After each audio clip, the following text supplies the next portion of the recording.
Parmi les personnes en surpoids, nombreuses sont celles qui se conforment aux recommandations nutritionnelles prônant un régime pauvre en gras et riche en bonnes céréales. C'était le cas de Caroline, qui, jusqu'à sa découverte du régime cétogène en 2020, pensait avoir une alimentation équilibrée qui ne justifiait absolument pas ses problèmes de poids et de santé. Elle vient aujourd'hui nous parler de son parcours. Tu ne me connais pas ? Je m'appelle Sophie Gironi, je suis coach en nutrition et je reçois ici des experts mais également des gens comme toi et moi pour partager leur parcours de santé. Bonne écoute. Bonjour Caroline, merci d'être avec moi aujourd'hui. Bonjour Sophie, bonjour tout le monde. Alors, on va commencer par la toute première question, la classique de ce podcast. Qui es-tu ? Que fais-tu ? Eh bien, je suis Caroline, je suis coordinatrice marketing pour une maison d'édition de manuels scolaires. J'ai 46 ans, je suis l'heureuse humaine de Forest, mon chat, et l'heureuse maman de Lucas, mon fils, et l'heureuse épouse de Roland, mon mari. Donc voilà, je suis belge et je suis en alimentation pauvre en glucides, voire cétogène depuis, ça fera 4 ans le 1er juin. Et c'est une date vraiment spéciale. C'était une date vraiment spéciale et du coup, ça nous fait la transition parfaite. C'est quoi ton parcours en matière de santé métabolique et justement en matière enfin, ce qui a fait que tu es passé à l'alimentation réduite en glucides? Eh bien, on se replonge donc environ 4 ans plus tôt, Covid, naturellement, confinement. C'est pendant ce temps-là on décide de se reprendre en main et de bien manger, etc. Alors, 5 fruits et légumes par jour, des smoothies, de la protéine, des pâtes, des choses comme ça, mais sans graisse, hein, surtout pas de graisse, etc. Alors, le résultat, au mois de mai, on parle de déconfinement. Et là, tu te regardes et tu fais, ah non, non, je ne vais pas commencer comme ça. C'est pas possible. Et puis, il y a ma voisine, là, sur la terrasse, elle est en train de sauter comme un cabri en écoutant de la musique, etc. Je l'observe, je dis, ah, purée, Nathalie, elle a vachement maigri, mais où est-ce qu'elle va chercher une alimentation comme ça? On donne rendez-vous à la barrière et je discute un peu. Et je dis, mais enfin, comment t'as fait? Je t'ai jamais vu en si bonne forme. Elle me dit, écoute, je fais le régime de Kim Kardashian. Ok, moi je m'intéresse pas vraiment aux people, mais bon, et je sais quoi. Alors elle m'explique son alimentation. Je dis, mais tu vas attraper une crise cardiaque, cholestérol, calories, etc. Et donc je suis rentrée vraiment à la maison après ce court entretien, euh, curieuse. Hop, hop, je tape sur Internet, je tombe sur le premier site, je me dis, donc ça, c'est pas possible, ça peut pas être vrai. C'est tout le contraire de ce qu'on m'a toujours appris, etc. Ça passe. Et puis, ma maman devait se faire opérer. Elle vient dormir chez moi, je devais la conduire. Et puis là, je la vois pendant les 2, 3 jours qu'elle a séjourné à la maison en train de se piquer à l'insuline, etc. Je dis, mais enfin, c'est quand même curieux, etc. Elle me dit, oh, mais toi, Caro, vu ton ventre prédominant, bah, tu sais, tu aurais peut-être aussi des problèmes aussi au niveau de l'insuline, etc. Tu devrais faire des examens. J'ai passé une prise de sang et la verdict, ben voilà, prédiabète. Et je dis, oh my God. Et je me voyais déjà me piquer comme ma maman faisait, etc. Et puis là, je repense à Nathalie Et au qui m'a parlé. régime Kim Kardashian. Voilà. Et du coup, bah, je me renseigne. Je m'inscris sur un site où je télécharge des recettes gratuites, etc. Première semaine, deuxième semaine, catastrophe. J'avais plein de fringales, d'envie. Je trouvais ce que je mangeais n'était pas bon. C'était vraiment pas ça. Et puis, j'avais vu sur Internet aussi des recommandations de bouquins, mais qui étaient théoriques. Moi, ce que je voulais, c'était des recettes. C'est ça la grosse erreur. C'est que je Eh ne oui, comprenais pas ce que je mangeais. Je c'est ça la mangeais parce que grosse erreur. je suivais les recettes, etc. Donc, je C'est me la grosse erreur. suis commencé à me suis acheté le premier bouquin qui était le grand livre de l'alimentation cétogène. Ouais. J'ai lu la théorie, révélation. Il m'a fallu le bouquin du docteur Gesium Fung avant les lois de l'obésité. Et puis ça continuait, ça continuait. Et puis un jour, je commençais à gaver les gens avec mon propre compte Insta privé, avec mes recettes, machin, etc. Je me dis, oh, bah, je vais créer. Mon fils me dit, ma femme, maman, fais-toi un compte. Ok. Je me suis fait le compte le 1er septembre, où j'ai commencé à diffuser le contenu sur mon compte Seto Caro. Alors, quand je parle du 1er juin, pourquoi c'est une date importante? Parce qu'en réalité, entre le moment où on m'a parlé du régime keto et le moment où j'ai vraiment mangé keto low carb, il m'a fallu un mois. Et ce mois-là, ça me fait penser à un certain programme ARG qui dure 28 jours. Ce mois-là, Incroyable. m'a permis de bien comprendre les bases avant de Tout à vraiment, fait. véritablement me lancer. Tout Et à fait. donc, Mais c'est vraiment pour ça, c'est vraiment pour ça que moi j'explique aux gens. C'est un truc, c'est les gens, et c'est normal. Et je pense que ça vient de notre éducation au régime, entre guillemets, mhm, où les magazines, les sites internet, etc., te proposent des recettes, des plans de repas qui te permettront de perdre du poids. Et donc on a l'impression que le changement d'alimentation, c'est juste faire des nouvelles recettes, respecter un plan de repas, et puis tout va bien se passer. Alors qu'en fait, tant que tu n'as pas compris ce qui se passe dans ton corps mhm. et pourquoi tu manges les choses et pourquoi tu dois éviter d'autres choses, bah, tu peux pas mettre en œuvre une alimentation. Et oui, on commence tous par des recettes, mais je me rends bien compte que même moi, j'ai commencé par des recettes. Alors moi, j'ai commencé beaucoup plus tôt, mais j'ai commencé aussi par des recettes. Et à un moment donné, si tu passes pas l'étape de la théorie et de la compréhension du métabolisme, bah, tu t'exploses en plein vol parce que les recettes en elles-mêmes, déjà, au bout d'un moment, ça marche pas parce que c'est pas une Mhm. recette qui fait la perte de poids. Oui, puis c'est pas Et forcément tes goûts non plus, hein. voilà, Tu et te puis c'est forces à pas manger tes des goûts, poivrons, des trucs que tu c'est n'aimes pas pas. tes budgets, c'est pas tes budgets, c'est pas, Ouais, ouais. t'as pas forcément les mêmes possibilités d'approvisionnement dans la région où tu es. Enfin, il y a plein de choses qui font que on peut pas suivre un plan de repas magique, des recettes magiques. Et si on prend pas la peine de comprendre comment on va adapter ce qu'on mange d'habitude à ces problématiques métaboliques, bah, ça marche pas en fait. Non, non, de fait. Et moi, je dis souvent, il y a autant de régimes qu'il y a de personnes sur Terre. Mais oui, Donc, tu on sais, est je tous dis toujours, le différents. régime keto n'existe pas. Oui, Je non, le non. dis toujours, le régime keto n'existe pas. Le L'idée, c'est régime de keto caro, oui. Le régime de keto machin, oui. Le régime de keto truc, oui. Tout ça, ça existe. Mais le keto tout court, ça non, n'existe pas. Voilà, ça parce n'existe qu'en pas. fait, ce qui compte, c'est de trouver l'alimentation individualisée. Mhm. Alors, bien sûr, on est d'accord, ça se base toujours sur une réduction des glucides. Mais ça se base toujours sur une réduction des glucides, simplement parce que les glucides, c'est le nutriment qui est destiné à stocker. Donc, forcément, à partir du moment où tu veux déstocker, il faut que tu réduises tes glucides, sinon ça ne peut pas marcher. Mais après, la réduction des glucides, il y a mille et une alimentations différentes dedans, plus ou moins riches en glucides, plus ou moins riches en protéines, plus ou moins riches en lipides. Il y a des alimentations qui sont plutôt anti-inflammatoires parce qu'il va falloir adapter à ton terrain en termes d'inflammation, d'intolérance, etc. Et effectivement, c'est pour ça que moi j'ai appelé mon produit, mon programme, le programme ARG pour alimentation avec un S réduite avec un S Mhm. en glucides, parce qu'il y en a des tas et que ce qui compte, c'est de trouver ce qui va fonctionner pour soi, en fait. Et toi, typiquement, tu as trouvé que ce qui fonctionnait pour Oui. toi, c'était une alimentation très réduite en glucides. Visiblement, je crois que tu n'as pas trop de problèmes d'inflammation. Euh, Plus maintenant, non. et voilà, plus maintenant, plus maintenant, tu les as résolus. Et du coup, sur ce parcours que tu as eu de découverte du régime Kim Kardashian, entre guillemets, ça a été quoi ta plus grosse découverte, le truc qui a fait waouh, quoi? N'ayez pas peur du gras. Là, vraiment. Mais non, mais il faut savoir, j'ai 46 ans, donc si tu retires les 4 ans, j'ai vécu pendant 42 ans en disant, en clamant haut et fort, oui, je suis obèse, mais je mange pas de gras, je mange pas de beurre, je mange pas d'huile, je mange pas ceci, je mange pas cela. Et j'étais pourtant malgré tout en obésité, euh, en me privant, en n'étant pas très heureuse. Alors le pire, je me souviens avec mes collègues, tu manges rien, Caro, etc. Et je disais, mais j'aime pas manger, ça m'embête de manger. J'ai horreur de ça. Tellement que je culpabilisais à l'idée de manger. J'étais grosse et en plus je mangeais, quoi. Quelle horreur. Tandis qu'ici, même si j'ai pas atteint mon objectif de poids, et c'est pas grave parce que j'ai atteint mon objectif santé, c'est vraiment ça Tu le as perdu principal. combien de poids, Caroline? J'en avais perdu en tout 22, mais j'en ai repris 4. Donc voilà. D'accord. J'en ai repris 4 un peu plus d'un an, parce que j'ai changé de job et la vie sociale au travail. On fait beaucoup de fêtes là où je travaille. On travaille beaucoup, mais on sait se récompenser. Et donc, des fois, il y a un petit peu des abus. J'embrasse d'ailleurs mes collègues qui vont probablement écouter ce podcast avec attention.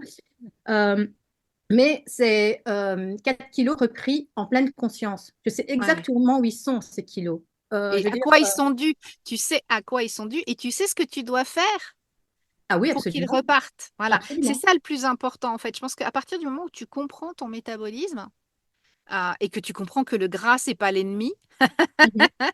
Révélation. juste, ouais, c'est la révélation, c'est-à-dire que tu te rends compte en fait que tu as les Le bon clés gras, et hein.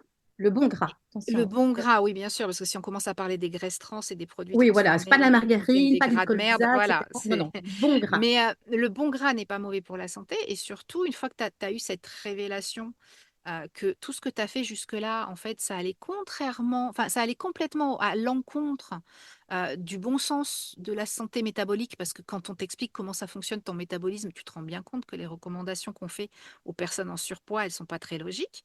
Mm. Euh, quand tu comprends tout ça, tu perds du poids. Effectivement, tu peux en reprendre parce que, déjà, parce que le métabolisme, il évolue et que ce qui a Mhm, marché à un tout à moment ne fait. marche pas forcément à un autre moment.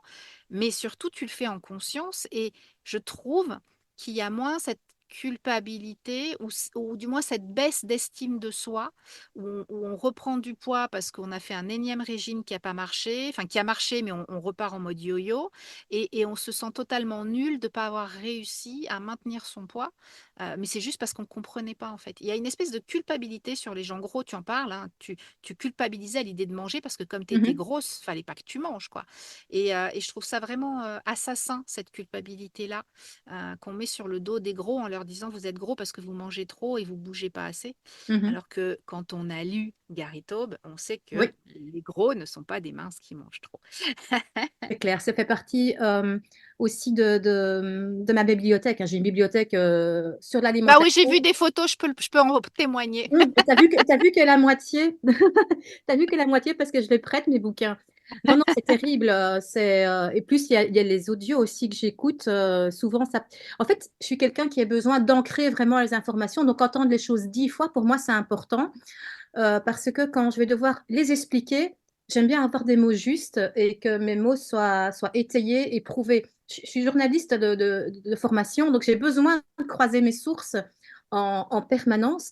Et ma dernière action, si ce n'est pas un bouquin, mais c'est d'avoir rejoint ton programme ARG. Alors pourquoi l'avoir rejoint après 3 ans de CETO, où je me connais, etc. Et c'est justement d'avoir l'avis de quelqu'un comme toi qui a cette capacité de vulgarisation. Je veux dire, quand tu parles, c'est limpide, c'est clair, net, Tu précis. comprends? Tandis que moi, si je dois l'expliquer, je suis là avec mes schémas, mais tu comprends, là, tu as fait grimper ton insuline, donc du coup, tu as une fringale, donc tu remanges, etc. Enfin, c'est complètement brouillon. Euh, mon but n'est pas de devenir d'être coach, loin de là, mais mon but est d'informer plus que parce que c'est honteux ce qui se passe là. On nous fait Ouais, manger du caca, hein. oui, Vraiment. Et les du caca, t'es recommandations. poli. T'es poli, t'es poli. Oui, oui, un peu. Mais et je suis insurgée de ça parce que, enfin, pour l'histoire, ma maman est décédée suite à son diabète. Mais bon sang, si j'avais lu ces bouquins plus tôt, alors peut-être que j'étais Oui, trop proche que pour la convaincre, mais j'aurais pu peut-être éclairer une petite lumière. oui. Et Alors, je te rassure tout de suite, moi, j'ai plein de gens dans mon entourage qui ont des maladies métaboliques qui pourraient être résolues ou améliorées par la réduction des glucides. Et c'est pas parce que tu es proche d'eux qu'ils t'écoutent. oui, Donc, oui, non, ne culpabilise pas pour ça. La plupart du temps, les gens ont tendance à écouter le corps médical. mhm. Et il y a un vrai problème à ce niveau-là. Alors, je ne vais pas dire que les médecins sont incompétents parce que c'est pas vrai. Les Ils médecins ne sont pas sont formés, c'est compétents. tout. Mais simplement, les cours qu'on a donnés aux médecins, on en parlait dans le podcast que j'ai fait avec Evelyne Bourdieu-Haroy, Oui, tu l'as écouté. bien sûr. Elle expliquait que, en fait, le temps qu'une découverte scientifique soit validée par l'univers de la science Mhm. et qu'elle arrive dans les manuels scolaires à l'école, c'est 10 à 20 ans. My God. Voilà. C'est ça. Et en fait, il faut 10 à 20 ans pour que la science qui évolue arrive au moment de l'enseignement des élèves. Tu rajoutes à ça que la nutrition aujourd'hui, alors au Canada, d'après ce que m'expliquait Evelyne, c'est carrément, il n'y a plus de nutrition en cours de médecine générale. En France, on doit être sur 20 heures à peu près en 8 années C'est d'études de terrible, la terrible. nutrition. Voilà. Et donc, tu rajoutes les informations qui sont obsolètes, la nutrition Mhm. qui n'est pas enseignée, le fait qu'aujourd'hui, la médecine, enfin, elle est enseignée pour fournir une réponse chimique C'est ça. face à un symptôme. Et le fait que les médecins, bah, ils sortent pas de l'école cette année, hein, ils ont 20 ans de médecine, ils ont 20 ans d'exercice derrière eux, donc ils ont appris la médecine il y a encore plus longtemps. C'est très, très compliqué. Et moi, j'ai parlé avec un médecin il n'y a pas très longtemps, un médecin un peu ouvert, et qui me Oui, disait, oui, ils ne mais le moi, font pas tous, hein. oui, ils le sont pas tous, mais ce médecin-là me disait, oui, mais moi, le plus compliqué, c'est que je ne lis pas l'anglais. Maintenant, ils n'ont plus d'excuses, hein, parce qu'il y a quand même pas mal de bouquins qui sont en français. Oui, mais en parlant des études, tu vois, la plupart Ouais. des études sont faites aux US. Donc, un médecin, même s'il a envie, les études sont publiées toujours en anglais, plus ou moins. Un médecin, même Mhm. s'il a envie de comprendre un phénomène particulier, s'il est rebuté par l'anglais, bah, ça devient compliqué. Et en fait, il y a Ouais. plein de barrières qui font que le corps médical n'est pas forcément prêt ou pas forcément euh, au fait de toutes ces découvertes qui arrivent. Et puis, il y a ce dont je parlais dans le live de samedi, je ne sais pas si tu étais là, des croyances qui Non, non, non, ce pèsent sera un replay très, pour moi. très lourd. Bah voilà, tu regarderas le replay, mais il y a ces croyances qui pèsent très, très lourd sur la société. Je prends souvent l'exemple des œufs, par exemple Mhm. où la croyance que les œufs n'étaient pas bons pour la santé remonte aux années 50 quand on a diabolisé à tort le cholestérol alimentaire, puisqu'on sait désormais, la science l'a prouvé, que le cholestérol sanguin n'est pas impacté par le cholestérol alimentaire, puisqu'on sait désormais que les œufs, c'est plein de bonnes choses et qu'il faut en manger, puisque les recommandations aujourd'hui, ça va de 2 à je ne sais plus combien d'œufs par jour sans problème. Il reste encore ces croyances qui sont ancrées, comme quoi les œufs, c'est pas bon, et donc on te recommande de pas en manger trop. Oui, voilà, c'est pareil avec le bon gras. C'est Je me pareil suis avec le bon vantée gras. pendant 42 ans de ne pas manger de beurre, quoi. Et bon sang, je me suis privée. Oh, Mais pendant oui, 42 ans. il y a Pourquoi? tellement de bonnes choses dans le beurre pour le Oui, cerveau, pour la santé, des et pareil vitamines. maintenant, franchement, quand on s'informe, quand on comprend, euh, on mange enfin, sans culpabilité. Je veux dire, quand je mets de l'huile d'olive ou que je rajoute du beurre à mes œufs brouillés que je cuisais à sec avant, enfin, c'est un truc horrible, c'est pas bon. Enfin, bref, en plus, j'ai vraiment abîmé plein de casseroles comme ça, à force de ne pas mettre de matière grasse, etc. C'est vraiment ça, la clé, c'est vraiment l'information et ne pas hésiter à croiser ses sources pour bien comprendre. Je veux dire, tu n'es pas la seule personne à vivre sur Terre, il n'y a pas que Sophie qui dit ça, il y a plein d'autres gens. Et c'est Tout vraiment à fait. intéressant de, Mais en de fait, je pense qu'il faut croiser les aussi données. apprendre à la chercher. Oui, tout à fait. Parce que moi, souvent, je vois des gens qui me disent: Oh, regarde, j'ai lu ça sur Doctissimo. Oui, Ouais, mais attends, cocotte. oui. La plupart des sites internet, même des sites de magazines féminins, des Mhm. sites de vulgarisation médicale, etc. Tu es journaliste de formation, tu le sais, vous savez pas tout. Quand on vous demande de faire un papier sur un sujet, vous allez prendre les choses les plus communes et vous allez faire votre Ouais. papier. Et en fait, moi je dis toujours, quand vous voulez savoir des choses, il faut savoir les chercher et on va chercher l'information auprès des experts. Quand on veut savoir quel est l'impact du jeûne sur la santé métabolique, on va chercher ça chez des gens qui ont écrit, qui ont pratiqué le jeûne avec des Mhm. patients, qui ont publié des choses sur le jeûne, pas sur les croyances d'un journaliste qui a fait une recherche rapido sur Google pour voir les modèles de jeûne et qui a dit attention, ça peut être dangereux pour la santé. Oui, Il mais faut tout aller peut être chercher dangereux, à hein. la source. Oui, en plus, tout peut être dangereux pour la santé, mais il faut aller chercher à la source. Donc, on va chercher des gens qui ont écrit des bouquins sur le jeûne, la santé métabolique, le diabète, etc. On va chercher les dernières publications. Enfin, en plus, ces gens-là, aujourd'hui, sont accessibles sur Internet. Oui, tout à fait. Euh, Ils ont des comptes Insta ou sites internet très accessibles Ils ont et je pense il y a énormément de contenu publié sur YouTube par des Mhm. gens qui sont experts dans leur domaine.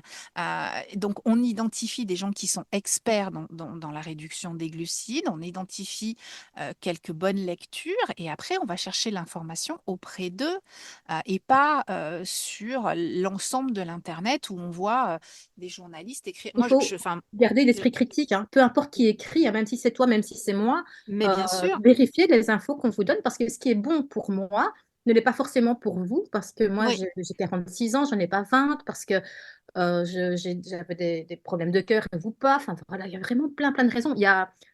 L'alimentation, c'est oui, comme tu le dis très bien, l'alimentation, c'est avec S, un grand Ouais, S, parce qu'on est ouais. tous différents et en plus, dans une même vie, au niveau des hormones et des Ah choses bah comme ça, j'ai pas la tout même change. alimentation maintenant en préménopause que celle que j'avais il y a 10 ans Ah en oui, oui, réduction non, des ouais, pareil, glucides. hein. J'ai dû Voilà. m'adapter aussi un petit peu, ce qui explique aussi peut-être les plus 4 kilos.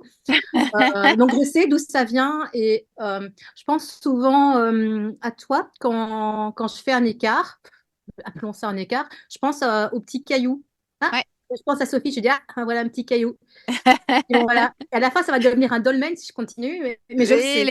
les falaises de Cancale. Voilà, c'est ça.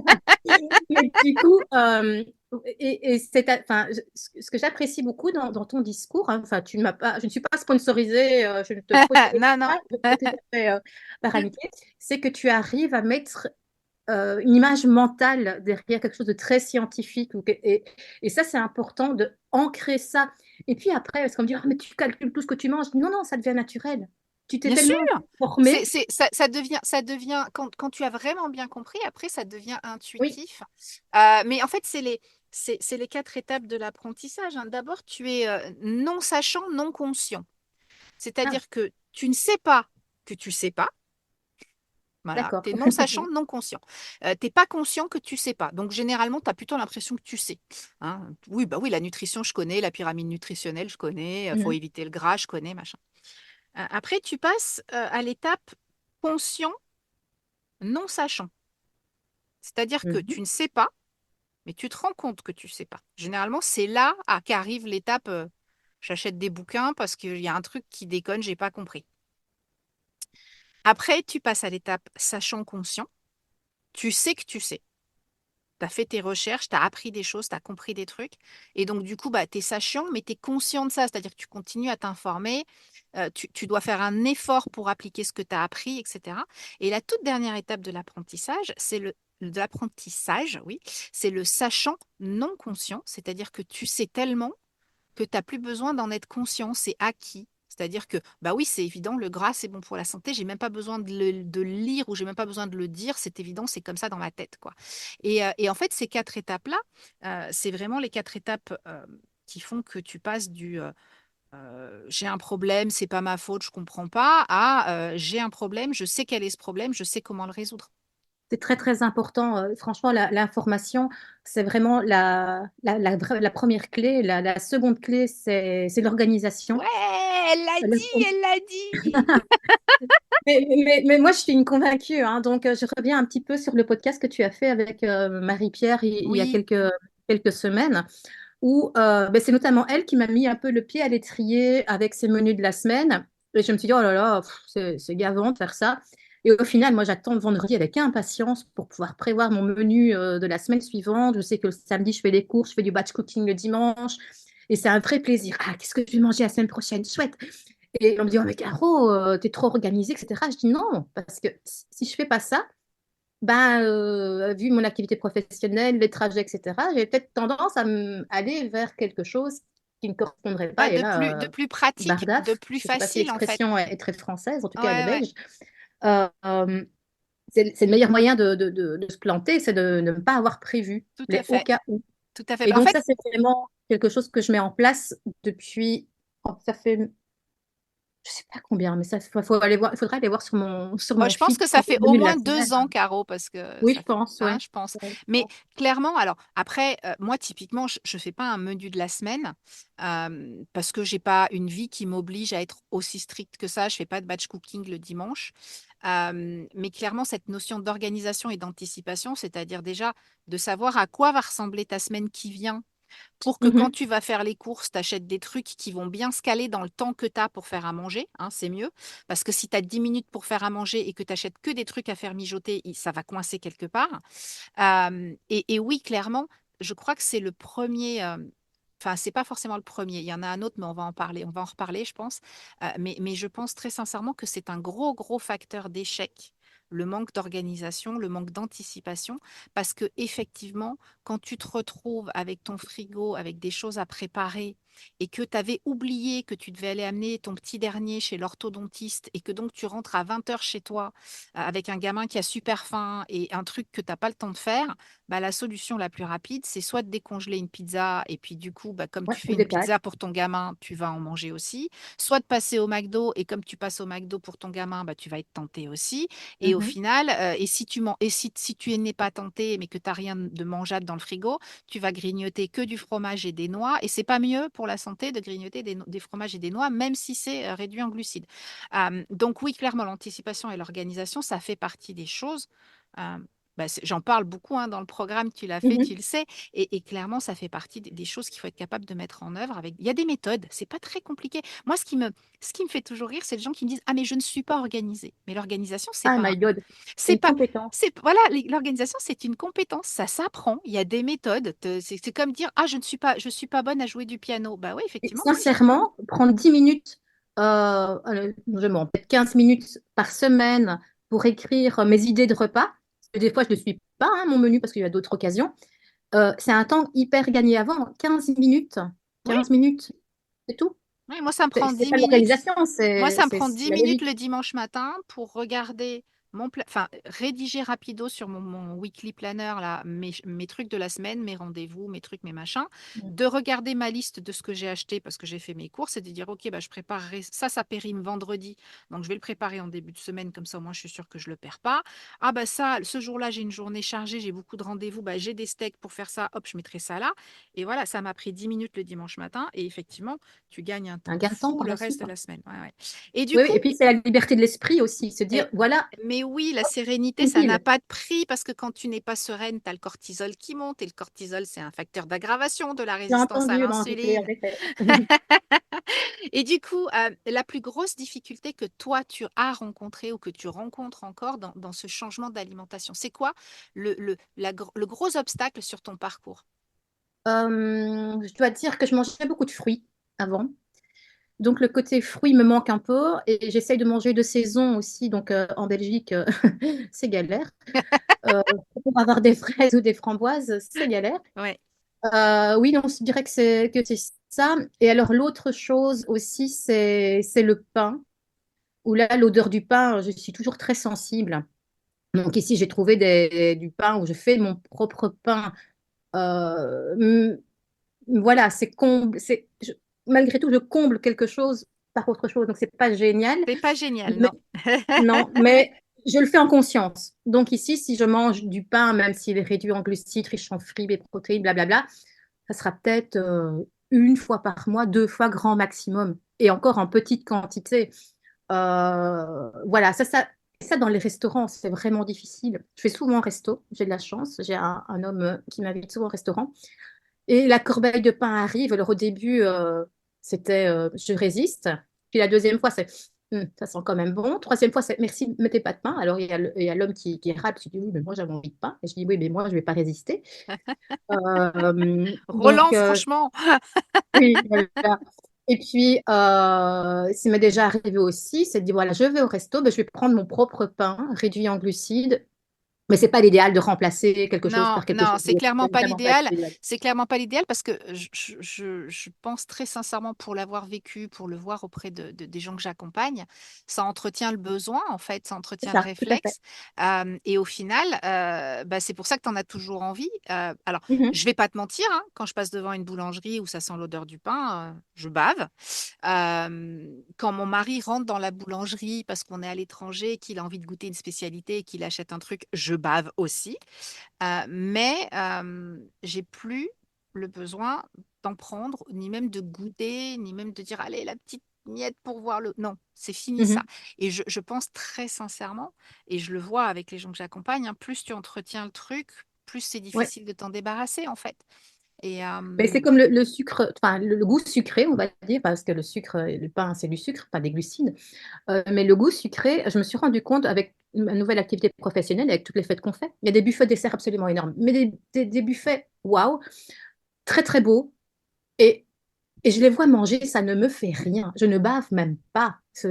ouais, Je alors ne après, bave le dessert, il n'a pas la pas. même odeur que le pain, hein, on peut quand même Oui, le dire. déjà, oui. Mais c'est le visuel, etc., de voir mes collègues qui ont des étoiles dans les yeux tellement que cette machin est bon, etc. Ça me fait vraiment plus rien. Moi, c'est vraiment ouais, l'odeur du pain Est-ce que, et c'est ça est-ce que qui... juste, je t'interromps 2 secondes, c'est une oui. question qui me vient comme ça. Est-ce que toi aussi, parce que moi c'est mon cas et les gens me regardent comme si j'étais tarée quand je le dis, est-ce que toi aussi, quand tu vois quelqu'un manger du sucre, une pâtisserie, un dessert, etc., tu as l'impression qu'il s'empoisonne? Ah oui, absolument. Ok, bah c'est pour ça que ça te fait Et, plus envie en fait, parce que tu as et oui, compris. oui, oui, oui, c'est probablement, oui, absolument. Et puis, je suis là en train de me dire, mais enfin, on me parle de summer body et compagnie, et puis je regarde, je dis, non, c'est pas compatible. Puis tu dis, allez, bon, c'est bon, c'est pas grave. Et si un jour elle a besoin ou ils ont besoin d'avoir des informations, ils connaissent mon Bien alimentation, sûr. je ne m'en cache pas.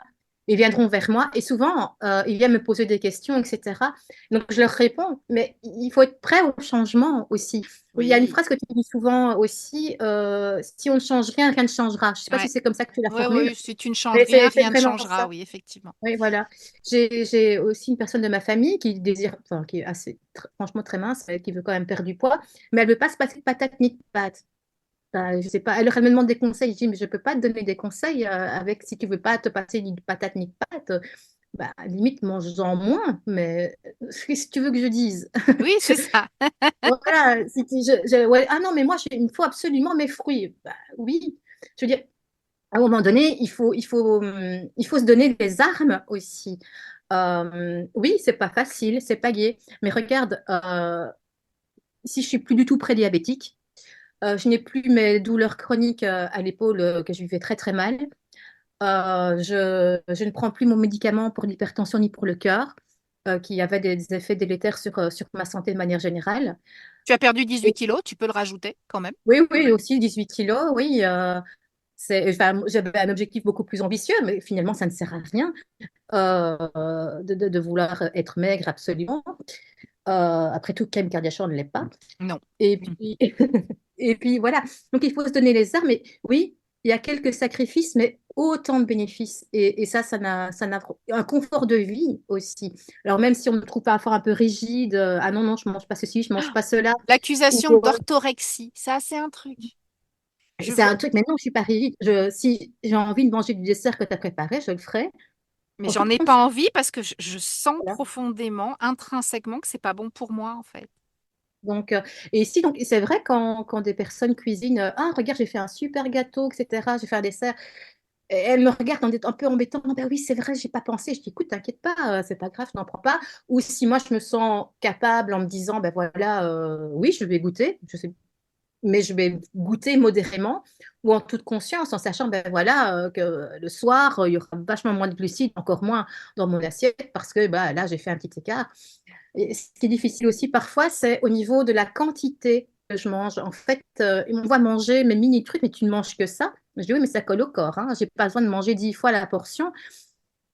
Voilà, et je pense que les gens ont beaucoup de mal aussi à se rendre compte de la quantité n'est pas la densité. Ouais, Ce que je la mange me densité nourrit. nutritionnelle, la Voilà. densité Ce que je nutritionnelle. mange, même si c'est pas beaucoup, ça me nourrit. Hmm. Et souvent, dans les menus que je publie, il y a des homemade, enfin, un jour, enfin, un repas par jour. C'est pas, il y a des jeunes, mais en fait, ces jeunes ne sont pas des jeunes qui sont planifiés. C'est parce que je sais qu'avec ce que j'ai mangé le midi, j'aurais vraiment plus besoin de manger le soir. Ouais. Et je me force pas. Si j'ai faim, je mange. Ça, c'est vraiment ma politique. Tu as faim, vraiment faim, la vraie faim, hein, pas l'envie. Tu as faim, tu manges. Oui, mais de Quitton de toute l'âme. façon, enfin, tu l'as vu, tu étais obèse alors que tu mangeais très peu. Et au final, euh, il s'agit souvent de manger plus déjà pour relancer son métabolisme et repartir en direction d'une perte de poids. Et effectivement, alors moi, je vois souvent les phases chez mes clients, hein, c'est d'abord commencer par, bon, supprimer les sucres et les glucides, parce que ça, clairement, c'est la base, mais c'est commencer par réajuster les apports en gras et en protéines, parce que souvent, les gens ne mangent pas assez de viande, ne mangent pas assez de gras pour être en bonne santé. Donc déjà, on réajuste ces apports-là. Et souvent, c'est des moments où les gens ont encore très faim parce que ils ont un corps qui a été mal nourri pendant longtemps et Mhm, donc ils ont des signaux de faim qui sont très importants et ils ont besoin de se remplir. Même ils apportent des choses nutritionnellement denses à leur corps, ils ont besoin d'un certain volume parce que leur corps a été en souffrance pendant très mhm, longtemps. Mais souvent, en deuxième phase, alors ça peut prendre quelques semaines, ça peut prendre quelques mois, euh, on a le corps qui finit par reconnaître que ce qu'on lui donne couvre ses besoins essentiels et donc l'appétit se régule. Et c'est souvent quelque chose que les gens me remontent en bienfait. C'est déjà dans un premier temps, comme c'est pas un problème de quantité et qu'il faut manger plus, voire même pour relancer son métabolisme, bah, il y a cette notion de perdre du poids sans avoir faim. Et après, petit à petit, c'est de maintenir son poids et de réguler son appétit parce que notre corps, il est correctement nourri. Mais je pense qu'on nous apprend à manger, on ne nous apprend pas à nous nourrir. C'est très C'est ça. différent. C'est exactement ça. Je vais le noter, ça. On apprend à manger, pas à se nourrir. Et c'est vrai que ça, je sais plus, c'est que ton aliment soit ton premier médicament, quelque chose Oui, comme ça. C'est un petit peu vulgarisé de la manière dont je le dis, mais c'est vraiment ça. Euh, quand je passe mon temps, je me suis même acheté une loupe, pour tout te dire, pour lire les étiquettes. Et je me dis, mais bon sang, mais qu'est-ce qu'on peut manger? Alors, imagine la petite blonde d'1,52 m avec sa petite loupe rose en train d'essayer de crypter les étiquettes. Alors, à 46 ans, ma vue devient de moins en moins bonne. En plus, dans les supermarchés, maintenant, la mode, c'est vraiment une lumière tamisée, etc. Donc, c'est impossible de lire. Et donc, je suis avec ma petite loupe sur laquelle il y a une petite lampe rose avec des paillettes, je précise parce que c'est encore plus drôle. Et je suis en train de lire les étiquettes, etc. Et on ne se rend pas compte que sur même des produits qui semblent être anodins, comme de la salade en sachet, eh bien, bon sang, on rajoute du sucre là-dedans. ouais. Mais Allez, en fait, c'est pour ça que je dis, en fait, pour ça que je dis, il faut pas acheter de produits qui ont une étiquette nutritionnelle. C'est aussi bête que ça, en fait. À ah oui, partir du moment où il y a une étiquette nutritionnelle, c'est un produit c'est qu'on nous cache quelque transformé. chose. C'est un produit transformé. Je veux dire, quand tu vas acheter tes poireaux au marché et ta viande chez le boucher, il n'y a pas d'étiquette nutritionnelle et il n'y a Ouais. aucune question à se poser sur ce qu'il y a dans la viande ou ce qu'il y a dans les poireaux. C'est du poireau et de la viande. Et en fait, je me souviens de mon nutritionniste hein, qui m'avait fait perdre 40 kilos entre 2006 et 2008, donc c'est pas tout jeune. Et il me disait, c'est à partir du moment où un aliment a une étiquette nutritionnelle, il ne devrait pas être dans votre caddie. Ah, bah, c'est un bon plan. Et en fait, c'est très vrai, c'est très très vrai. Si tu reviens à une alimentation la moins transformée possible, t'as pas ce genre de surprise. Parce que moi, ça me fait toujours marrer quand je vois des gens qui tombent de l'arbre. L'exemple typique, c'est le surimi, tu vois, où les gens mangent du surimi. Et tu leur expliques ce que c'est le surimi, hein, donc de l'amidon avec des arômes et des colorants. Euh, et ils tombent de l'arbre parce que, ah bon, c'est pas du poisson? Non, il n'y a pas de poisson dans le surimi. Non, en effet. Ah bon? Il n'y a pas de Non. poisson dans le surimi. Et en fait, euh, on nous vend des choses parce que le marketing fait bien les choses, hein. Oui, C'est légèrement orange, ça a la couleur du crabe. Et effectivement, au démarrage, quand on a commencé à inventer le surimi, c'était peut-être du poisson avec des morceaux de crabe dedans, mais ça l'est plus du tout aujourd'hui. Et en fait, on se laisse. Alors, je pense qu'il y a une partie. Alors, j'ai pas envie de dire paresse intellectuelle, mais il y a un côté un peu. En fait, on se laisse convaincre par le marketing parce que ça nous permet de ne pas nous poser de questions. ouais, je sais. Tu C'est mon vois? métier. Mais Voilà. moi, Euh, heureusement, je ne vends pas de surimi. Donc, voilà, toi, tu vends pas de surémi, mais clairement, moi, j'ai fait 25 ans dans le marketing digital et c'est la même chose. oui, Tu tout à fait. proposes des solutions aux gens pour pas qu'ils aient besoin de se poser de questions parce que au final, moins ils ont besoin de se poser de questions, plus c'est facile. Donc tu te retrouves avec des beurres à base de graisse végétale sur lesquels il y a écrit que c'est bon pour le cholestérol. Donc les Oui, gens tout vont à fait. acheter ce beurre-là parce qu'ils ont des problèmes de cholestérol. Tu te retrouves avec des produits véganes bourrés d'additifs et d'aliments transformés avec des purées, des farines, des machins, de trucs qui viennent du bout du monde, vendus sous plastique. Mais comme il y a écrit vegan dessus, Mhm. bah, ça répond à un besoin marketing, donc hop, on achète ces produits-là, etc. Parce que c'est facile et que ça interroge pas trop. À partir du moment où tu passes par le prisme du cynisme qu'on a bien quand on fait du marketing, de savoir que tous les produits qui sont inventés sont à but financier avant tout, hein. Tout ce qu'on nous vend qui Mhm. a été inventé par une industrie, c'est pour gagner de l'argent. À partir du moment où tu comprends que tout ce qui est produit par l'industrie agroalimentaire est fait pour gagner de l'argent, tu sais qu'ils vont mettre tout ce qu'ils peuvent pour que ça leur coûte le moins cher à le produire et te le vendre le plus cher parce qu'ils vont te présenter un bénéfice le plus grand possible derrière. Et donc, quand tu arrives à avoir ce cynisme-là, bah, tu te rends compte que oui, quand on crée un beurre bon pour le cœur, c'est pas pour soigner ton cœur. Quand Pour on soigner le crée un anime, portefeuille. voilà, c'est pour soigner le portefeuille de celui qui a inventé le beurre. Et en fait, plus les aliments sont simples, naturels et plus ils sont vieux, anciens, moins ils sont rentables en fait pour l'industrie agroalimentaire Mhm. qui se charge de te fournir toujours plus de produits avec toujours plus d'occasions de les consommer.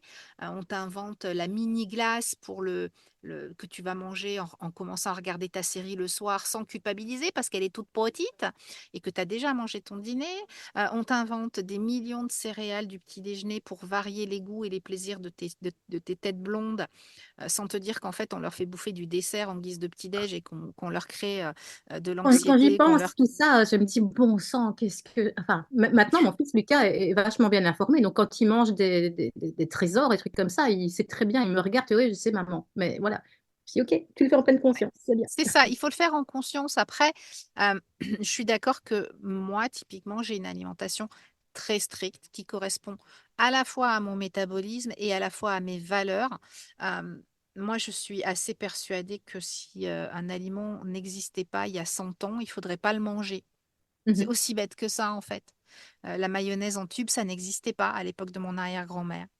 Le surimi, ça n'existait pas non plus à l'époque de mon arrière-grand-mère. Et mon arrière-grand-mère, elle a probablement jamais mangé de graines de chia non plus. Elle sait pas ce que c'est, tu vois. Et en fait, j'ai tendance à me dire, mais après, c'est mon approche parce que j'ai une approche très pragmatique et très simpliste de l'alimentation. Mais j'ai tendance à me dire, tout ce qui a été inventé pendant les 70-80 dernières années, qui ont été les années de l'avènement de la mondialisation de l'industrie agroalimentaire, hein, où on s'est mis à produire de plus en plus pour fournir dans le monde entier, pour créer des nouveaux produits, pour répondre à des nouveaux besoins qui n'existaient pas, etc. Tous ces trucs-là, c'est du business en fait, et ça n'est pas conçu pour être dans une alimentation durable. Après, C'est pas euh, adapté. je ne vais pas mentir, hein, quand on est en Espagne et que j'ai la chance de trouver des petites glaces zéro sucre ajouté, parce que ici ça se fait, de temps en temps, peut-être une fois en 3 mois, je vais manger ma glace sans sucre ajouté. Et Voilà. c'est un produit hyper transformé et il y a du maltitol qui me fait mal au ventre dedans. Et je le fais, mais En pleine conscience, quoi. je C'est le ça. fais en pleine conscience. Et c'est vraiment un problème récurrent. Je me rends compte, moi, au sein du programme, notamment par l'abonnement du club ARG+, que j'ai créé en plus, donc, qui est un mode de coaching un peu euh, plus intensif. Commando, Euh, c'est je- pas ça comme ça que tu dis? c'est ça, voilà. On fait des semaines de coaching commando, en fait, dans le cadre de cet abonnement-là. Et pendant ces semaines de coaching commando, j'ai une liste d'aliments à consommer et une liste d'aliments à éviter, qui sont pourtant des aliments faibles en glucides, mais parce qu'ils sont transformés. Et que Mhm. pendant cette semaine-là, j'essaye de faire revenir les gens à des choses beaucoup plus saines et pour limiter l'inflammation essentiellement, parce que la transformation des produits, c'est ça. Et je me rends souvent compte que, ah, mais un yaourt de soja, c'est pas c'est un produit transformé. Bah oui, le yaourt de soja, c'est un Mhm. produit transformé. Pourtant, ça a l'air super sain, super santé, tout ce que tu veux, mais c'est un produit transformé. Ah bon, le thon en boîte, c'est un produit transformé? Oui, oui, le thon en boîte, c'est un produit transformé. Oui, oui, Et en il est fait, pas, il n'y a pas d'arbre qui, avec des bah, en conserves de fait, fou. il y a forcément des conservateurs, même si c'est du sel. Il y a forcément des choses qui ont été modifiées par rapport aux produits naturels que tu aurais eu si tu avais acheté un morceau de thon frais, etc. Et en fait, je pense qu'il y a une vraie méconnaissance aussi de la transformation des aliments. Alors oui, la toute première chose, c'est déjà d'apprendre à lire les étiquettes, hein. Mhm. Mais il y a aussi, je pense, besoin de s'éduquer sur les fantasmes qui sont véhiculés par le marketing.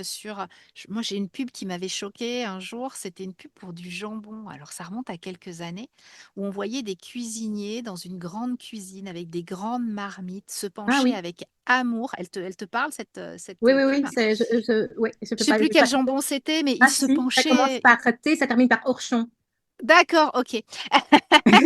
Et, et en fait, il se penchait avec amour sur les marmites dans lesquelles bouillonnait un bouillon extraordinaire avec chaque marmite, un beau jambon, etc. Et je trouvais, enfin, quand je voyais cette pub, je me disais, mais quel foutage de gueule. Quand tu vois une usine de fabrication de jambon, Ça n'a rien à voir, hein. comment ça fonctionne, ça n'a rien à voir. Et en fait, avec ces pubs et ce marketing, on trompe l'imagerie d'Épinal et on donne l'impression que le Oui. jambon, c'est effectivement un artisan charcutier qui le prépare dans une marmite, alors que ce sont des jambons industriels qui sont fabriqués par milliers de tonnes chaque jour et distribuées dans les supermarchés et ça n'a rien à voir. On n'a pas les moyens de fabriquer du jambon en mettant un jambon par marmite avec un Ou alors, ça cuisinier viendrait qui très, surveille la très, très, marmite. très, très, très cher, hein. Donc, Et ce jambon-là est très très bon d'ailleurs. Quand tu as la chance d'avoir un vrai charcutier qui fait oui, ouais, son propre jambon, bah, tu as un vrai bon jambon, mais celui qui est vendu en barquette sous vide. Et dans le même ordre d'idée, le jambon de poulet, ben, où je moi, j'aime suis pas. toujours très étonnée qu'on puisse imaginer qu'il y ait des poulets avec des cuisses suffisamment grosses pour qu'on arrive à y couper des tranches de C'est jambon. vrai, c'est vrai. Je ne m'étais jamais posé la question, mais c'est vrai. Mais oui, Les œufs poulets, hein, c'est le c'est méga le, poulet, on arrive à ouais, couper des tranches. hors catégorie. Voilà, c'est hors catégorie le poulet. Et en fait, ouais, je pense que c'est plus facile de pas se poser de questions parce que on a placé un peu l'alimentation en retrait par rapport aux priorités vitales, en fait. Aujourd'hui, il n'y a jamais eu autant d'alimentation disponible aussi facilement, quoi. Je veux dire, à Mhm. l'époque de mon arrière-grand-mère, pour aller au marché, il fallait attendre le jeudi, hein, parce que le marché, c'était une fois par semaine, et il fallait descendre à la ville la plus proche, à 10 kilomètres avec la mule pour faire le plein, quoi. Aujourd'hui, quand tu as faim, tu vas à la supérette en bas du boulot et puis tu manges Même pas, n'importe tu quoi, passes tu un n'as coup pas de besoin de fil et c'est livré en les 10 minutes. voilà, voilà. Pire, tu passes un coup de fil et c'est livré dans les 10 minutes. Et du coup, la recherche de la bonne alimentation, elle se pose plus parce que c'est tellement facile et il y en a tellement partout que tu réfléchis pas, tu manges, quoi. Je vais Et rebondir sur tes étiquettes, etc. Un truc, moi, qui me frappe et qui me fait mal, c'est que donc l'alimentation pauvre en glucides et cétogène est un peu plus à la mode. Donc, il y a énormément de marketing là-dessus. ah, Mais si vous voyez ça, un truc keto, déjà, OK, ça peut être un moindre mal, mais lisez les étiquettes. Quand on voit que le ça, premier ingrédient, c'est de la farine de, hop, on zappe, oui, mais on zappe. ça reste un produit transformé. Voilà. Ça, c'est Maintenant, mon gros cheval de bataille. peut-être, j'avoue, moi, j'ai un placard rempli de produits keto transformés que j'ai achetés sur Internet, etc. Blablabla. Ce placard ne désemplit pas, parce qu'en fait, je ne le mange pas, j'ai pas besoin. Bah oui. Mais Mm. je sais que si un jour, au cas où, je ne sais pas pour quelle raison, je n'ai rien de disponible à manger, je sais que j'ai ça, que ce sera un, entre guillemets, moindre mal. Et Oui, tout à fait. je suis en congé depuis hier et je vais ranger un petit peu. Les trois quarts des trucs que j'ai achetés il y a, je sais Ils pas sont combien de temps, périmés. ils sont périmés. Parce qu'en fait, une fois qu'on est un tout petit peu organisé, ben, il y a pas besoin de ces produits-là. Alors oui, ils peuvent dépanner, ça peut être sympa. Une fois de temps en temps, au cas où, ça serait moins pire qu'un McDo. Mais un croissant faible en glucides Oh tous les my God, matins au petit déjeuner, c'est niette. c'est une miette, quoi. Et même, Et une c'est barre certainement chocolatée avec évité. écrit en beau keto dessus tous les Ah jours au bon? goûter, c'est pas bon. Et Ouais, ça, c'est vrai que. Mais bon, toujours pareil, c'est du marketing, ouais. Caro. Ce sont Moi, des j'ai toujours sociétés une qui se part sont créées keto pour dans mon foncer sac. dans Si je une fais brèche. si j'ai vraiment faim et que j'ai rien d'autre, que je suis coincée dans les embouteillages et que je sens que je vais défaillir, j'ai toujours un truc comme ça sous la main au cas où. Mais ce Ah que bah je moi, pense j'ai que c'est des la œufs mentille, durs. c'est des œufs durs. Bah voilà. Et les œufs durs, c'est tout aussi bien. Voilà. Les œufs durs, c'est tout aussi bien. Ça se garde jusqu'à 7 jours hors du frais, les œufs durs. Mhm. Et tu peux en avoir dans ton sac à main hein, que tu mets le lundi matin en partant. Si tu les as C'est ça. pas mangés et que tu en as besoin le mercredi, ils seront toujours bons. Et moi, j'ai toujours, à partir du moment où j'ai commencé à changer d'alimentation, les œufs durs, c'était mon snack, c'était mon petit déjeuner, Moi aussi. c'était mon coup Avec de une bonne barre. mayonnaise maison. Voilà, ou un morceau de beurre. Moi, je fais Ah oui? je fais des sandwichs. J'ai toujours des œufs durs. Alors, quand on est en Espagne, j'ai des œufs durs parce qu'en Espagne, et je crois qu'en Belgique aussi, ils vendent les œufs déjà durs au supermarché. Oui. Bah oui. Voilà. Et quand tu habites dans un camping-car, faire cuire des œufs durs, c'est pas forcément le truc le plus facile parce que ça fait de la buée, machin, Ah tout oui, ça. oui, c'est Bref. vrai. Voilà. Donc, on a tendance à acheter les œufs déjà durs. Ça nous évite au moins ça, déjà. Mhm. Et donc, en Espagne, j'ai mes œufs durs qui sont toujours prêts. Et quand j'ai un coup de barre l'après-midi et tu vois, j'en salive rien qu'à l'idée de le manger tellement je trouve ça bon, je prends un œuf dur, je le coupe en deux, je mets un morceau de beurre au milieu et je mange ça comme ça, tu vois. Ah, j'ai pas Et, pensé à ça. ah, mais J'ai l'œuf pas du dur tout. avec du beurre salé, c'est extraordinaire. Puis ça t'apporte des protéines, Ah, des bah ça bons y est, tu me lipides. fais baver maintenant, c'est malin. Bah, tu vois, tu vas. Donc oui, il y a clairement, je pense que pour en revenir au problème du marketing, c'est que c'est pas parce qu'il y a une étiquette keto, c'est pas parce que c'est vendu sur un site qui parle d'alimentation réduite en glucides, c'est pas parce que tous les gens qui démarrent une alimentation réduite en glucides ont acheté ceci ou cela qu'on en a besoin en fait. Et la base de l'alimentation, elle est beaucoup plus facile que ça, quoi. Oui, C'est oui, c'est revenir. plus simple. Oui, et pour le coup, ça n'enrichit pas. Enfin, quand on mange de la vraie bonne viande, qu'on achète chez un boucher qui est un artisan boucher, ou qu'on achète même au supermarché, parce que des fois on n'a pas forcément les moyens d'aller chez l'artisan boucher, on enrichit le producteur de la viande et éventuellement quelques intermédiaires, mais Et on on évite les n'enrichit manifestations. voilà, mais on n'enrichit pas. Et quand on achète des poireaux, c'est pareil, même s'il vaut mieux les acheter directement au fermier ou dans des circuits courts qu'au supermarché, parce que là, les agriculteurs se font presser le citron, on le sait. Mais quand on achète un produit transformé à base de plein d'autres produits, etc., on enrichit tout un écosystème de gros acteurs du secteur enfin, du secteur alimentaire Mhm, qui industriel, sont là pour faire de la thune, quoi. ouais. Maintenant, ce que j'apprécie, je vais te dire franchement, avec tous ces produits low carb, keto, etc., qui prolifèrent sur le marché, ce que j'apprécie, c'est, oui, c'est du marketing, mais d'un côté, ça peut peut-être interpeller les gens. Ils vont dire par Oui, keto, etc. Et puis, ils vont aller oui, chercher sur Internet avec un peu de tout chance à et ils fait. vont tomber sur ton site. C'est une porte d'entrée. Voilà. C'est C'est une comme très ça que bonne je vois porte les d'entrée. choses. Oui, C'est un côté un peu bisounours. Je me dis, voilà, au moins, les gens commencent à être informés comme quoi les glucides ne sont pas bons. Alors, c'est une, oui, c'est une manière d'aller les harponner, je veux dire, pour tout à fait. les ouvrir à ça. Et j'invite franchement les gens qui nous écoutent de regarder ces produits-là au supermarché, de lire l'étiquette et de repenser à notre conversation. Ouais. Et pour qu'ils aient bien conscience que, oui, ça peut être un moindre mal, mais c'est toujours C'est moins pire que moins la pire. même barre chocolatée Voilà. Mais non avec keto. parcimonie. Avec Avec, parcimonie et en mais toute voilà, mais en conscience. fait, ça devrait avoir le même usage. En fait, je pense que ces substituts devraient avoir le même usage que les produits auxquels ils se substituent. C'est-à-dire que un croissant, même un bon croissant frais de l'artisan boulanger du coin tous les Mhm. matins au petit déjeuner, c'est pas bon pour la santé. Eh bien, le transformer, pareil. Eh ben, le croissant réduit en glucides, il est pas non plus, c'est pas non plus un truc qu'on devrait manger Mais tous par les jours. contre, déjà, les croissants sous vide comme ça, franchement, c'est pas bon. Mais si un jour, admettons que je meurs d'envie d'un croissant, eh bien, je vais manger ce croissant. Un Mais bon oui, croissant et c'est tout. Et puis, le lendemain, je le payerai sans doute probablement dans les heures qui viennent. Et puis, c'est tout. Mais ça va arriver combien de fois par an? Une, deux ouais. fois par an? Mm, Voilà. mm, Mais je l'aurai mangé, ça sera bon. ouais. Et puis, je pourrais m'en passer pendant Et puis longtemps ça parce que sera je moins sais que, cher aussi. oui, parce que je sais que la prochaine fois que je mangerai un croissant, ben, je sais que ce sera un bon croissant de la boulangerie ici à côté.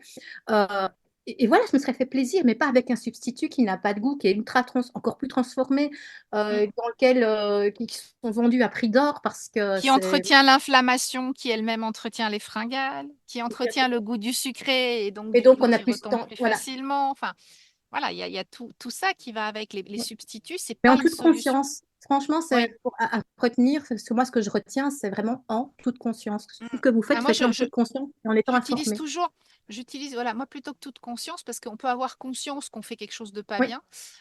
Moi, j'utilise plutôt en connaissance de cause. c'est ça, oui. Parce qu'en fait, on- on- quand on ne comprend pas Mhm. les enjeux de ce qu'on fait, quand on ne comprend pas les conséquences qu'il va y avoir, et je ne parle pas forcément de conséquences à court terme, hein. Non, ça peut Euh, être sur le long terme. Moi, je vois il y a un phénomène qui me fait sourire sur Instagram. C'est des gens qui perdent du poids avec un keto Instagram, hein, Mhm. et qui disparaissent un petit peu et puis qui reviennent en mode oh là là, j'ai tout repris, je m'y remets. Parce que je sais que ça marche. Sauf que si tu as tout repris et que tu t'y C'est que tu remets, n'as pas compris. ça veut dire que tu as lâché. Et si tu as lâché, ça veut dire que ce que tu as fait n'a pas marché. Parce qu'en fait, quelque chose qui marche, c'est pas seulement quelque chose qui te fait perdre du poids un petit peu tous les jours sur ta balance.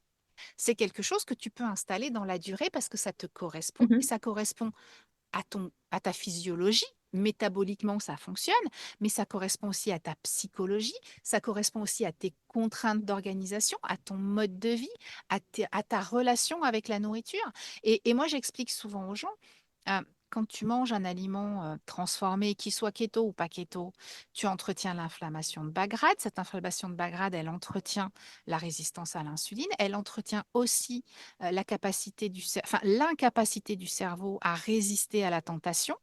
Et résultat, même si tu as l'impression qu'à court terme, ça marche parce que tu perds du poids en mangeant ces aliments-là et que tout va bien, à long terme, ça ne t'installe pas dans une dynamique où ton cerveau, il est calmé et il sait résister à la tentation. Donc, il n'y a pas que le Oui. court terme, il y a aussi tout le long terme. Réduire l'inflammation, réduire la sécrétion de cortisol, améliorer ton état d'anxiété en mangeant moins de sucre, moins d'aliments transformés, moins de farine, etc. C'est aussi les bases de ton succès à long terme. Oui, et puis c'est un entraînement, hein. Je dis souvent, avant de vouloir courir, il faut apprendre à marcher. Donc, Yes. il faut y aller step by step, s'informer, bien comprendre, et puis tester, tester, tester, tester, tester. Euh, Connais-toi toi-même. Voilà. Ouais, Parce que ce qui est valide. valable pour Pierre ou pour Nathalie, c'est pas du tout la même chose. J'ai eu Ouais. la, oui, façon de parler. Je suis quelqu'un de très curieuse qui croit ses sources tout le temps. C'est peut-être un peu maladif, mais j'ai testé hein, certaines choses sur moi où maintenant je n'ai plus besoin parce que je me connais bien. Je suis fière de le dire parce que c'est un long parcours de se connaître, de savoir ce qui est bon, ce qui est mauvais pour moi. Et j'ai testé hein, avec des capteurs, des machins, etc. C'est absolument inutile, sincèrement, mais je l'ai fait. Et je sais très bien que certains aliments qui étaient keto-compatibles ou des aliments machins, chez moi, il y avait une réponse au niveau de la glycémie assez alarmante, alors que Mm, mm. c'était pas du tout des glucides. Mais chez moi, Ouais. cette molécule-là, ça provoquait ça. Et Mais je tu n'avais pas besoin de cet appareil pour le savoir parce que c'était des choses que tu avais déjà identifiées, en fait. absolument, absolument. Maintenant, je suis vraiment devenue un détecteur de moi-même où si je suis sortie de cétose, je sais le dire. Quand je suis de retour en cétose, je sais le dire. Je sais dire aussi, je ne sais pas dire à combien, quel chiffre, ça n'a pas d'importance, mais je le On sens s'en dans mon fout. corps, quoi. On s'en fout. C'est vraiment une question de... Mais moi, j'avais besoin de tester pour le savoir. Et c'est comme ça que j'ai supprimé certaines choses qui sont pourtant céto ou low carb compatibles. Parce que chez moi, personnellement, moi, Caroline, ça ne me convient pas. Alors Mm. que sur papier, ça devrait fonctionner. Ouais. Donc c'est Et vraiment ça, c'est ce que je connais-toi réponds tout le toi-même. temps. C'est ce que je réponds tout le temps. Ma réponse préférée à mes clients, c'est toujours oui, non, peut-être.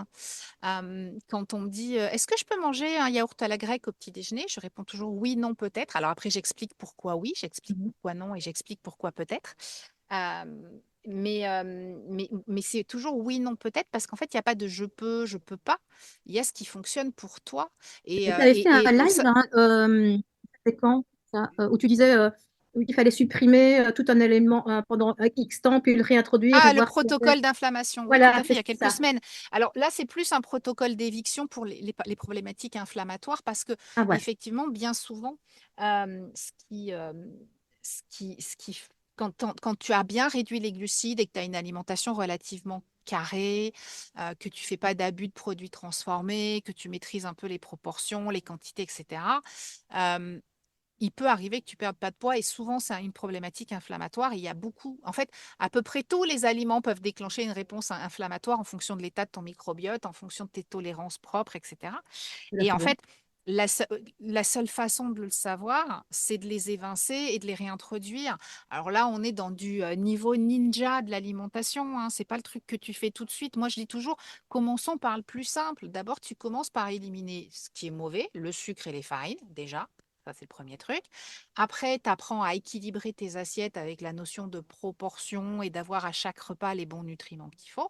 Mais si vraiment en niveau 3 tu n'as rien déclenché, la plupart des gens déclenchent des choses dès le niveau 2, hein. Enfin, même il y a beaucoup de gens qui déclenchent une perte de poids juste en supprimant les farines et les sucres. Tout Il à faut le fait. savoir. Voilà. Tout à fait. Euh, Ceux qui n'ont pas réussi à déclencher une perte de poids en limitant la farine et les sucres, généralement à l'étape 2 qui consiste à bien équilibrer ses assiettes pour apporter les bons nutriments qui permettent de relancer le métabolisme, généralement à cette étape 2 commence à perdre du poids. Et si vraiment ça n'a pas suffi à déclencher une perte de poids, il y a souvent une problématique inflammatoire à identifier. Et effectivement, j'ai fait tout un live sur le sujet pour expliquer l'importance d'être capable de supprimer les aliments, de les réintroduire et de mesurer les effets. Mais pour mesurer les effets, il n'y a pas besoin d'une machine. Non, on Tu le le vois sent sur la soi-même, hein. balance, tu sens des douleurs inflammatoires qui reviennent, tu sens un brouillard mental, tu sens un moins bon Mhm. sommeil. Enfin, il y a Mais énormément de signes. il faut vraiment, allez, comment je peux dire, se poser et se dire, allez, qu'est-ce qui se passe? Se poser quelques questions. Qu'est-ce qui se passe? Comment ce que je ressens? Qu'est-ce que j'ai mangé avant qui me fait que, ah, peut-être que c'est cet aliment-là.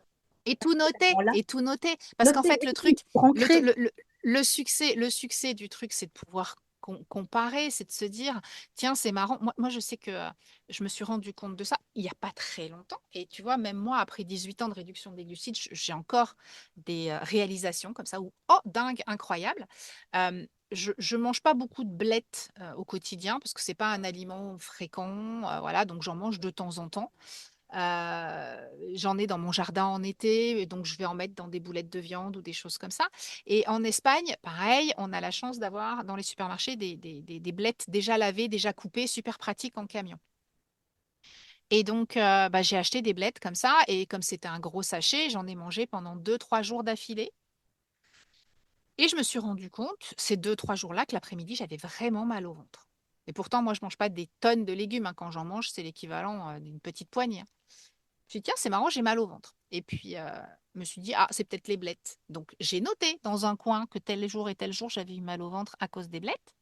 Et je me suis dit, tiens, dans quelques semaines, je réessaye. Et j'ai réessayé. Et effectivement, j'ai eu encore mal au ventre. Donc, maintenant, je sais que manger que des blettes avec ma viande, ça ne me convient pas et c'est pas bon pour moi. Et si ça me convient pas et que ça me fait mal au ventre, c'est probablement parce que j'y suis sensible et donc que ça va relancer une forme d'inflammation ou un problème au niveau des intestins. Et donc, bah, je ferai plus attention quand j'en mange que de m'en manger 3 jours d'affilée parce que j'ai acheté une grande quantité, par exemple. Mais ça, c'est des choses que tu apprends, Avec l'expérience. que tu inscris dans la pratique, en fait. Si on disait aujourd'hui, Caro, si tu disais aujourd'hui à quelqu'un tout ce que tu as fait et tout ce que tu as appris en 4 ans, là, et tu lui dis, voilà, il faut faire tout ça, bah, la personne, elle serait totalement perdue. Mais oui, Parce que ça tu fait peux pas peur, faire hein. tout ça dès le début. Non, c'est step by step, c'est C'est ça. Et donc, le premier pas, petit pas par c'est petit pas, c'est on ça aussi arrête qui est les sucres différent. et les farines. Ouais, les petits pas après petits pas. Et c'est comme ça qu'on découvre, c'est comme ça bah, on arrête la farine et les sucres. On se rend compte qu'on dort mieux, qu'on a moins de brouillard mental, qu'on a moins de coups de barre l'après-midi, qu'on a une meilleure énergie en se réveillant le matin. Et miracle, la balance qui partait tout le temps à la hausse a l'impression de se stabiliser, voire de partir un peu à la baisse. Donc, une fois qu'on a compris bien où sont les sucres et où sont les farines, parce qu'il faut le comprendre, on sait Mhm. aussi qu'il y a du vrai sucre, on sait qu'il y a de la Et le farine, goût que sucré les aussi, hein, parce fruits, que quand on dit voilà, le goût sucré, enfin, la farine, ça n'a pas goût de sucré, mais c'est du sucre, enfin, c'est des c'est du glucides. sucre, Donc, il faut c'est déjà, des rien glucides que qui se cette transforment notion-là, très vite en glucose. rien que cette Ouais. notion-là, dire oui, mais je mange pas de sucre, je mange de la je mange une tartine avec du fromage. Et ta tartine, c'est quoi? Voilà, C'est pas du mais c'est sucre. la première étape et elle a pas besoin elle peut durer très Mhm. longtemps si tu as besoin de ça pour ancrer. Mais tu ancres le truc et une fois que tu as vraiment ancré ça, tu passes à l'étape suivante si tu en as besoin. Comment est-ce que je peux apporter à mon corps des nutriments qui vont me rassasier? Parce que souvent, bah, quand tu arrêtes le sucre et les féculents, faut pas se mentir, tu as faim parce que pendant des années, ça a été la base de ton alimentation. Donc, qu'est-ce que je peux apporter à mon corps pour me rassasier? C'est quoi les nutriments les plus importants pour être en bonne santé, qui vont me permettre d'avoir de la vraie satiété? Mais voilà, mais toutes ces choses-là, ça prend du temps. Et là, quand on parle toutes les deux, je pense qu'il y a des gens qui doivent se dire, oh là là, mais ça a l'air super Oh compliqué, tout ce non, qu'elles pas du font, tout. C'est machin, tout tellement ça. simple, en fait. Et en fait, c'est juste que nous, on est arrivé à l'étape, à la ceinture noire, huitième dan. C'est pas encore celle pour moi en ce qui me concerne, mais informer, ça c'est Mais sûr. Non, non, c'est beaucoup plus simple qu'on le voilà, croit. c'est beaucoup plus simple qu'on ne croit et ça passe par des petites C'est étapes ça. toutes bêtes. Et la toute première étape, du coup, bah, on arrive sur la toute dernière question du podcast, du coup. C'est quoi, toi, le conseil que tu donnerais à quelqu'un qui n'y connaît absolument rien en nutrition aujourd'hui, qui a vraiment toutes les croyances, attention au gras, il faut manger des céréales à tous les repas, etc. Quelqu'un que tu rencontres comme ça et qui te dit, écoute, Caro, je suis prête à suivre le conseil que tu me donneras. Donne-moi un conseil, comment je commence? C'est quoi ton conseil à cette personne-là? Voilà la liste des bouquins. Non, ouais, je veux dire, en fait, c'est quand on donne des conseils à quelqu'un, qu'on les donne comme ça, entre guillemets, gratuitement, sans qu'il y ait d'effort, on peut être sûr que ça ne va pas être suivi. Donc, moi, ce que je dis, Mm, n'écoute pas mon conseil. Cherche les conseils, trouve-les. Je dis, voici une liste de recommandations de bouquins, de sites internet, de programmes, par exemple. Informe-toi, etc. Et puis après, si tu as encore des questions, ce qui est souvent pas le cas, eh bien oui, je serai là pour t'aider, etc. Mais d'abord, c'est s'informer et pas ouais, manger de l'information toute crue. Euh, il oui, faut le fait de chercher. Il y a déjà une application personnelle derrière. Et déjà, le temps qu'on aura passé à se former, on a envie de mettre en musique. les informations Oui, qu'on bah, a c'est reçues. justement, mais alors ça, tu vois, c'est quelque chose aussi que j'ai beaucoup de personnes qui font mon programme qui me le disent. Elles arrivent en disant oui, mais c'est bon, je connais, j'ai lu Jason Fung, j'ai lu Evelyne Bourdieu-Haroy, j'ai lu Gary Taube, j'ai lu ceci, j'ai lu cela. Et, et, et au final, elles se rendent compte que c'est pas parce qu'elles ont lu qu'elles ont su mettre en application. Mhm. Parce qu'il y a une grosse différence. Et moi, c'est ce que je dis toujours, un élève qui rentre au CP, on lui donne pas un Becherel en lui disant vas-y, tu le lis et tu sais écrire. Ouais, il faut appliquer. On lui donne un Becherel et toutes les semaines, on lui fait faire des lignes de A, des lignes de B, des lignes de C, jusqu'à ce qu'il sache les écrire. Puis après, on lui fait faire du B A bas et puis du C E ce. Et, et en fait, euh, lire, c'est bien, mais mettre en pratique, c'est mieux. J'ai beaucoup de gens qui ont peur de démarrer parce qu'ils n'ont pas tout lu, ils ne connaissent pas, ils n'ont pas tout compris. Step by step. Malheureusement, si tu ne mets pas en pratique, tu ne peux pas acquérir la compétence que Et tu dis. Il et faut la que tu le connaissance, se fasses. connaître soi-même, parce que ce qui est écrit dans un C'est bouquin ça. n'est pas valable pour tout le monde. Donc, Ouais, c'est là ouais, que c'est tout aussi à fait. intéressant de croiser ces sources, parce que même dans la liste des courses des 50 bouquins que j'ai ici, la liste des courses alimentation cétogène n'est pas du tout, enfin pas du tout. Elle est fort semblable, mais il y a des aliments qui se retrouvent dans une liste et d'autres pas. Alors les gens ils comprennent pas, etc. Mais j'ai oui, mais peut-être que pour l'auteur du bouquin, la patate douce, ça marchait, quoi. Mais voilà, on Oui, est tous différents, donc il faut se connaître soi-même. Et donc, s'informer, croiser ses sources, et puis appliquer, tout doucement. et puis Et être appliquer. indulgent. Voilà, on apprend, Voilà, on applique au progressif et surtout on se lance parce que pour moi, et je crois que ça va être le mot de la fin, euh, il n'y a pas de meilleur moment pour commencer que le moment présent en fait. mhm, Et, euh, et il faut juste se dire, ok, c'est bon, j'y vais. C'est quoi le premier pas? Le premier pas, c'est j'arrête déjà tous les sucres. Hop, voilà, je fais ça. C'est facile, ça coûte pas très cher et ça peut porter des fruits. Moi, j'ai un ami qui, pareil, me demandait des conseils et parce qu'il avait pris du gras pendant le confinement, notamment, hein. Et je lui ai dit, bah, déjà, alors lui, je savais comment il consomme 6 à 8 cafés par jour et dans chaque café, il mettait un sucre. aïe. Voilà, donc mon premier conseil, ça a été arrête le sucre dans le café. Ah bon? Ouais. Et il a arrêté le sucre dans le café, il a perdu 6 kilos le premier mois. Bon, c'est un homme, il a cette chance énorme. C'est vrai. Mais, mais ce que je veux dire, c'est que bah, un tout petit truc va changer quelque chose et va démarrer la dynamique où vous serez prêt en fait à passer au truc suivant. Si on imagine tout de suite tout ce qu'on devrait enlever, tout ce qu'il faut organiser, tout ce qu'il faut acheter, tout ce qu'il faut comprendre, c'est une montagne devant soi. On est au pied de la falaise, alors qu'en fait, le premier pas, c'est juste Se lancer. commencer par un truc facile, Mhm. quoi. Et le premier pas, le premier truc facile, c'est on se lance et on arrête un Écoute, truc. Et une fois qu'on a installé cette habitude-là, ben, on arrête autre chose. Mike Horn, que j'aime beaucoup. Donc, pour ceux qui connaissent pas Mike Horn, c'est un aventurier de l'extrême hein, qui se jette de falaise, qui survit dans la jungle, qui fait plein de trucs. Et ça, cette citation, alors je ne l'ai pas exactement parce que c'est de l'anglais, mais en gros, ça dit, pour démarrer, il suffit d'avoir 5% des réponses à tes questions. Ceux qui attendent d'avoir 100% des réponses ne démarrent jamais. ouais, c'est vrai, Voilà. Donc, la première réponse à la question comment je fais pour perdre du poids, moi aujourd'hui qui ai des problèmes métaboliques, qui n'arrive pas à perdre du poids, etc., bah, la première réponse, c'est arrête le sucre. Et après, la suite, ça vient, tu t'informes, tu lis, tu apprends, tu comprends. Et voilà, je pense que c'est le conseil qu'on a envie de donner, c'est se lancer et lire pour comprendre tout à fait. euh, être dans une dynamique de expérimentation, compréhension permanente. Aujourd'hui, après 18 ans d'alimentation réduite en glucides, je suis toujours dans cette dynamique-là parce que mon corps change. C'est pas l'adolescence et la puberté, c'est la ménopause, youpi. Euh, mais mon corps change, les besoins de mon corps changent et je continue à expérimenter, à lire, à m'informer, à adapter les choses pour m'adapter à ce métabolisme qui n'est plus le même qu'il y a 10 ans ou 15 ans. Et ce n'est pas une fin en soi, en fait, de perdre du poids.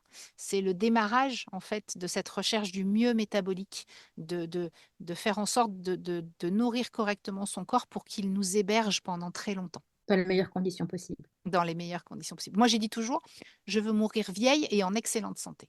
Oui, eh bien, je répète ça, je veux mourir en bonne santé. Voilà. Pareil. Écoute, c'est un très beau mot de la fin. Je t'embrasse, je te remercie d'avoir été avec moi, Caro. Merci, j'étais très très honorée que tu me reçoives dans ton parcours santé. Voilà, et je mettrai dans les commentaires, enfin dans la description de l'épisode, les différents liens vers ton compte Instagram et ton tout Oui, nouveau c'est pas blog. nécessaire, mais c'est gentil. Merci beaucoup. À très bientôt, Caro, je À t'embrasse. très bientôt, ravie d'avoir fait ta connaissance en vrai. Comme on l'a vu avec Caroline, la mise en place d'une nouvelle alimentation ne passe pas seulement par la simple application d'un plan de repas ou de recettes type. Pour réussir, aussi bien en termes d'efficacité que de pérennité, il est indispensable de comprendre ce qui se joue sur le plan métabolique. C'est d'ailleurs tout l'objet de mon programme, rendre mes clients autonomes parce qu'ils comprennent enfin quoi faire, pourquoi le faire et comment le faire. N'hésite pas à y jeter un œil. On se retrouve très vite pour un nouvel intervenant passionnant dans Parcours de santé. N'oublie pas de t'abonner et merci pour ton écoute.